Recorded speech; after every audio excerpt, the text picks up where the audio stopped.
I haven't played Grand Peace Online since update 6. However, recently I've been feeling the urge to play it. Despite that, I didn't really feel like grinding hours for the next big 5% drop or trying to PvP since I'm super out of practice, and to be honest, everyone is way better than me. Now, this left me with very few options, but I thought in order to ease myself back into GPO, I would start over and try to progress through the game. But there was one problem. Grinding GPO is really boring on my own. So I decided to change things up. Firstly, I invited 2 friends to play with me. Okay, that's a big upgrade, but there is still some room for improvement.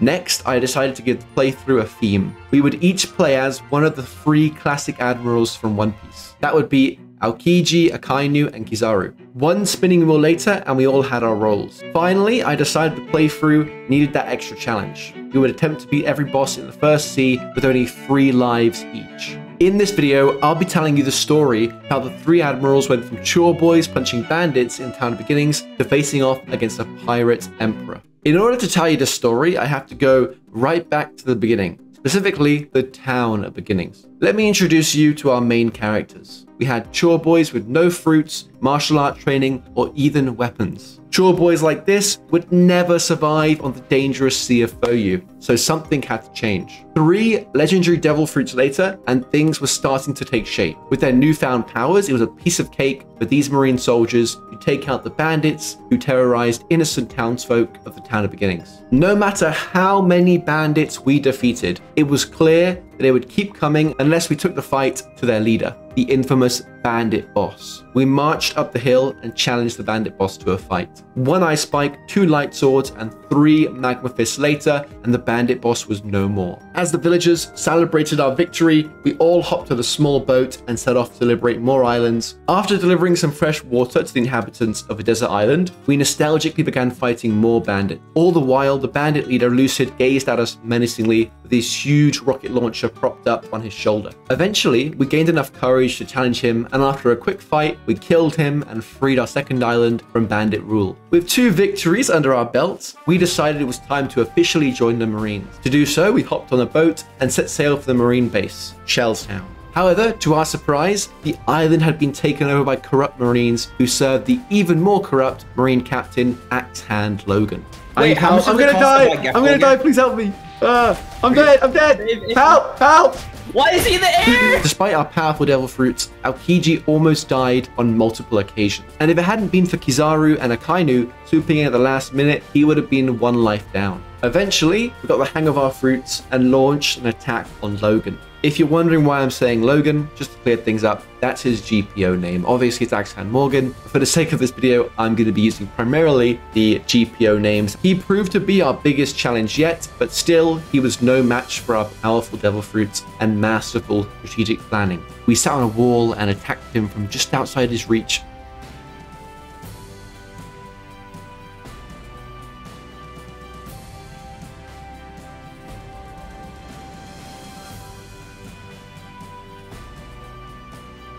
Next, we paid a short visit to the island of Zo. Now, the inhabitants of this island weren't pirates in any sense of the word, and we decided to quickly leave since we had a looming target in mind. The demon jester, Bobby the Star Clown. Again, I know it's buggy, but that's his GPO name. We had received word that they had taken over an island, and it was up to us to put a stop to his rampage. However, Bobby was the first of our opponents to also possess a devil fruit. This meant that we would have to step our game up before fighting him. After searching the ocean far and wide, we came across a tall, mysterious tower which jutted out of the ocean. After a long climb, we met the reclusive Rokushiki trainer. She taught us a few techniques of this powerful fighting style, and we set off once again to put them into practice. Bobby the Star Clown proved more challenging than even Axe Hand Logan. Too much damage for my liking. Oh, he's chasing you! Oh my god! Oh my god! And although he terrified Kizaru by chasing him with his detached body, we managed to all jump him before claiming his bounty. The next boss on our list was the Gorilla King. The villagers who lived inside the secret waterfall sanctuary had reported that the gorillas who lived on the neighboring island would sneak in during the night and snatch up people. With the Marines preoccupied elsewhere, it was up to us to protect these innocent people.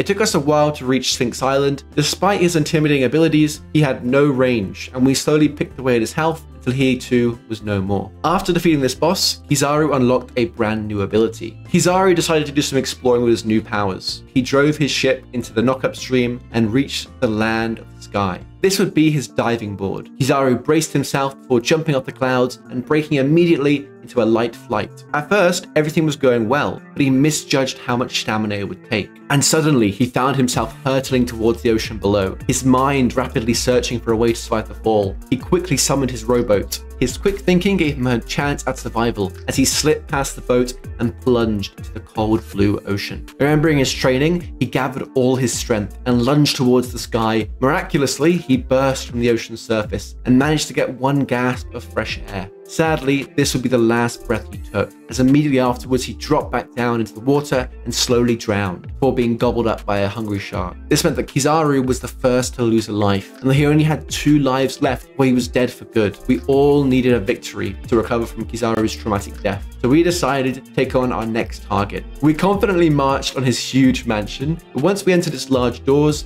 our demeanor immediately changed. The boss wielded a massive fanged sword, and let out a menacing laugh as we entered. Despite this, we managed to hold our own against the fishman until we witnessed the true danger in this boss fight. The room itself was weaponized against us. While Akainu rained down magma punches on Shore Shark, 100 holes opened up on the wall, and shark teeth rapidly fired out. Distracted with his ability, Akainu's health quickly melted, and he collapsed to the floor. Kizaru and Aokiji continued fighting, and eventually they had cornered Shore Shark once again. After Akainu and Kizaru activated their ultimates in quick succession, Shore Shark was left with very little health. Once again, the walls opened up with Kizaru as their new target. With their health dropping fast, all 3 of the Admirals attacked Shore Shark at once, destroying him in the process. Shore Shark proved to be the most fun and challenging fight so far. The boss fight was on a completely different level to those previous, and really showcased the potential for creative boss fight design in Grand Peace Online. Next up, it was time for a massive change of scenery. Finally, we would get to experience the land of the sky together. The knockup stream in GPO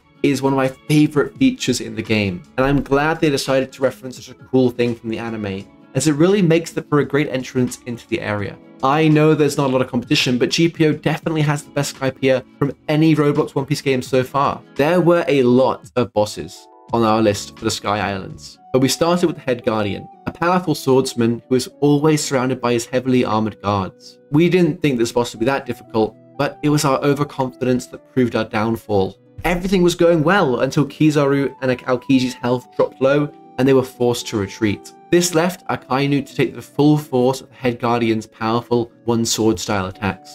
Despite this, Akainu managed to make it to the staircase. However, just when he thought he was in the clear, Head Guardian jumped down from the ledge and cut him down before ending his first life. This meant that now Kizaru and Akainu had just died 1 time each, leaving them both with only 2 lives remaining. Head Guardian proved to be the only real threat out of the 3 mini-bosses on Skypiea. Malcolm and Bruno's powerful guns didn't stand a chance against 3 Logia users. However, we weren't the only Logia users on the island. Pulling over the large golden city was the Thunder God, a boss who possessed the legendary Goro fruit, which gave him powerful lightning ability. This boss terrified us. Even glancing at the Thunder God from halfway across Skypiea evoked a deep-rooted fear in me, as I was reminded of fighting him all the way back in Update 1. I have brought you all here together for a very special occasion. We're going to be defeating one of the strongest bosses in Grand Peace Online to show that bells are the best weapon in GPO.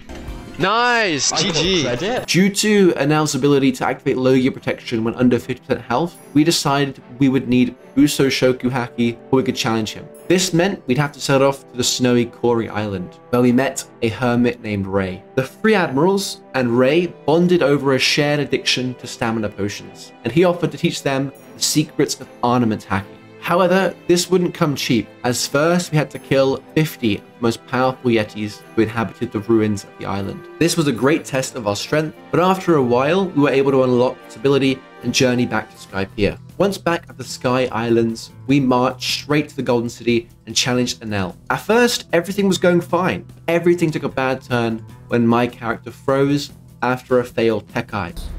I don't have any stamina. It's all over for me. It's over for me, guys. I'm gonna try to light fight glitched. You had to No, I'm down. No, I'm down. shit. No. leave him alone, Adele. Stop him. You will not hurt my friend. Okay, well, I'm just gonna drink a pot while he's not on you. Yeah. I'm glitched. Let's get you to a safer spot, my friend. What the hell? You should see what I'm seeing on my screen. Well, I can see the recording after. I'm going to show you that because that's so Current objective, funny. survive. This meant that I couldn't attack or join in on the fight. Left to fight the boss on their own, it wasn't long before Akainu and Kizaru began to run out of stamina. This left them vulnerable to Enel's powerful lightning abilities, and they would have died if they had not fled the city and retreated from the fight. After relogging to fix the glitch, we regrouped and decided to try again. This time, everything went perfectly, and after a while, we managed to defeat him using our combined low gear abilities. The next island forced us to confront our fellow Marine Admiral, as this island was a Marine base owned by the powerful, gravity fruit-wielding Admiral Gravito. Despite his powerful abilities, by this time, the three Admirals had been training together for many hours, and their teamwork was at its peak, and Gravito stood no chance. So far, we had visited many islands on the ocean's surface, and had even journeyed to an island in the sky. But there was one place we hadn't explored, the ocean depth. You may be thinking, but Anchor, how can Devil Fruit users travel to the ocean's depth? Well, in GPO, there's a fishman named Brad. Now, Brad lives in a small cave surrounded by rough ocean seas, inhabited by dangerous sea monsters. If a player speaks to Brad, he will offer to sell them a bubble coating that will allow even Devil Fruit users to swim underwater. This came in handy, as the entrance to the undersea Fishman Island could only be reached by completing a challenging underwater maze. Akainu completed the maze with ease, but Aokiji and Kizaru struggled. At first, the struggle was trivial, but after forgetting to drink a shark repellent potion, Kizaru was surprised to notice a shark approaching him. I'm gonna drink another shark repellent just to be safe. Oh my gosh. One in the end. What? Shark on you? Yeah, shark on me. Uh-oh. Oh no, he popped my bubble, it's over! No! Oh no! We're exploding, Alan. It's over. You got one life left now. With this second death, Kizaru now only had one life left. This meant that if he died even one more time, he'd be out of the playthrough completely, and Aokiji and Akainu would have to face the remaining bosses alone. Fishman Island was an interesting change of scenery, and also featured two cool bosses. These bosses weren't too different to their overworld counterparts, they did have a deadly ability. You see, these fishmen could summon sharks, which would cause you to immediately die if you were knocked while fighting them. At first, we fought Ryu with relative ease, using our practice from fighting a similar swordsman in Skypiea, but Ryu proved to be the superior swordsman, and at one point, he managed to push me back before slicing through my guard. Hey, stop that. Oh shoot, help! No!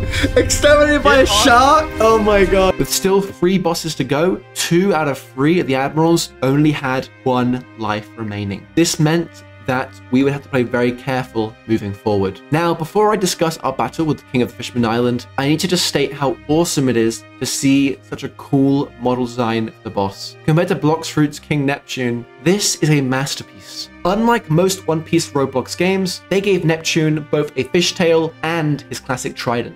My only complaint is how small he is. I would love to see the boss redesigned bigger with all new attacks in the future. Now that I think about it, it would be great to see late game expansions to both Fishman Island and Skypiea, perhaps even with Enel's Thunder God form as well. With Fishman Island conquered and now under Marine rule, it was time to take on the final island in the Second Sea, the legendary Marine Base G1, also known as Marineford. Before we could awaken the final boss, we had to first fight our fellow Admiral, the Flame Admiral, Zeke. The first fight went smoothly, and as you can expect, 3 Admirals made quick work of just 1. But unlike the other bosses so far, we were forced to defeat Zeke multiple times to obtain a drop called the Fire Essence. While fighting the boss for the 4th or 5th time, Kizaru, played by Alex, was multitasking and working on the thumbnail for this video, when Zeke burst into the room and incinerated his health before punching him to the floor. Guys! I can't! I'm too You far don't have away! He's dead. It's over. With 0 lives remaining, he was disqualified from the challenge. So far, we had fought bandits, a corrupt marine captain, an evil clown, a shark fishman, a Thunder God, and the King of Fisherman Island, and even an Admiral. We had not faced off against a Pirate Emperor yet. And now, we were about to go head to head with Captain Zen, a pirate so dangerous the Marines froze him in ice, never to be awakened again. Not only were we challenging him, we were challenging him at only 2/3 of our true strength. We could have just turned back, but that would be bringing dishonor to the memory of Kizaru. We had to prove that he did not die in vain. So we awakened that Pirate Emperor and let out all of our frustration at our comrade's death. We launched attack after attack, and Captain Zen did not know what hit him. After a while, we had whittled down his health to only a few hundred points. Then, with one final punch, we defeated the final boss of the first sea. With that, the challenge was officially over. I didn't expect one of them to fully die, but I'm glad we were still able to achieve the goal of defeating every boss in the first sea. All things considered, I had a lot of fun with this playthrough, and I would like to do a follow-up video in the second sea. I'm planning on replacing Kizaru with Fujitora for the second part of this video, and also adding the restriction that we must fight all bosses at their specific quest level, or within 5 levels of that level, since especially at the start of this playthrough, we were fighting bosses like Actan Logan and Lucid without going and doing the quest at their specific level. We're a tiny bit over leveled for those quests as well. I hope you guys enjoyed this video, and please leave a comment down below showing your ideas for a different set of characters to be used in the next future playthrough. I hope you guys enjoyed this video, and please leave a comment down below sharing your thoughts for a different set of characters to be used in a future playthrough. Have a nice rest of your day, guys, and I'll see you in the next video. Bye, guys.